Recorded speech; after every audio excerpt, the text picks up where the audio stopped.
નમસ્તે.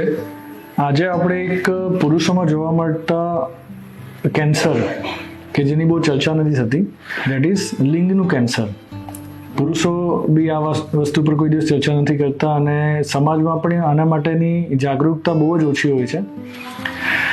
એનો એક સિમ્પલ મેથડ છે કે જેના દ્વારા આપણે લિંગનું જે કેન્સર છે એને જલ્દી આઈડેન્ટિફાઈ તો કરી શકીએ, પણ એનું જે થવાના જે કારણ છે તેને પણ ઓછું કરી શકીએ. એટલે કે પુરુષોમાં જે લિંગનું કેન્સર થાય છે એની પાછળનું એક બહુ મોટું કારણ છે કે ફોરસ્કિન, દેટ ઇઝ કે જે લિંગનો જે આગળનો ભાગ છે એની ઉપરની જે ચામડી છે તે ચામડી અને લિંગની વચ્ચે સ્મેગ્મા એટલે કે એક સિક્રિશન્સ કે જે નોર્મલી ચામડીમાંથી નીકળતા હોય એ ત્યાં જમા થાય અને વર્ષો સુધી એ સાફ નહીં થાય અને એ જે ચામડી અને લિંગની વચ્ચે એ જે સ્મેગ્મા ભેગું થાય તે કન્ટિન્યુઅસ એને ઇરિટેટ કરે અને લોંગ ટર્મમાં સ્ક્વેમસ સેલ કાર્સિનોમા એટલે કે જે સ્પેસિફિક ટાઈપ ઓફ કેન્સર છે તે લિંગના આગળના ભાગની અંદર જોવા મળે.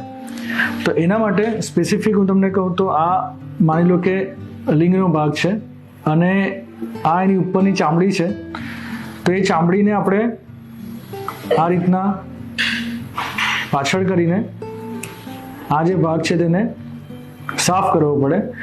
અને આ રોજ જ જ્યારે તમે સિમ્પલ મેથડ છે, જ્યારે બી તમે બાથરૂમમાં નાહવા જાઓ છો ત્યારે આ વસ્તુને સાફ કરી દો અને પાછી ચામડી તમારી નોર્મલ પોઝિશનમાં આવી જાય. આ સિમ્પલ વસ્તુ ઘણા બધા પુરુષોને ખબર નથી હોતી અને જ્યારે વર્ષો એટલે 20, 30, 40, 50 વર્ષ સુધી આ ચામડી અને આ જે બહારની ચામડી છે અને અંદરનો જે લિંગનો ભાગ છે એની વચ્ચે જ્યારે કચરો ભેગો થાય અને એ કચરો ત્યાં કન્ટિન્યુઅસ ટ્રોમા કરે જે ભવિષ્યમાં કેન્સરમાં રૂપાંતરિત થાય.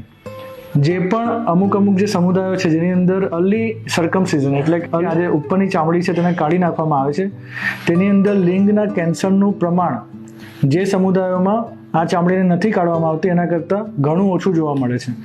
સો આ એક સિમ્પલ મેથડ દ્વારા તમે રેગ્યુલરલી એને સાફ કરીને આમાંથી જે ઇન્સિડન્ટ છે કેન્સરનો તે ઘણો ઓછો કરી શકો છો. Thank you.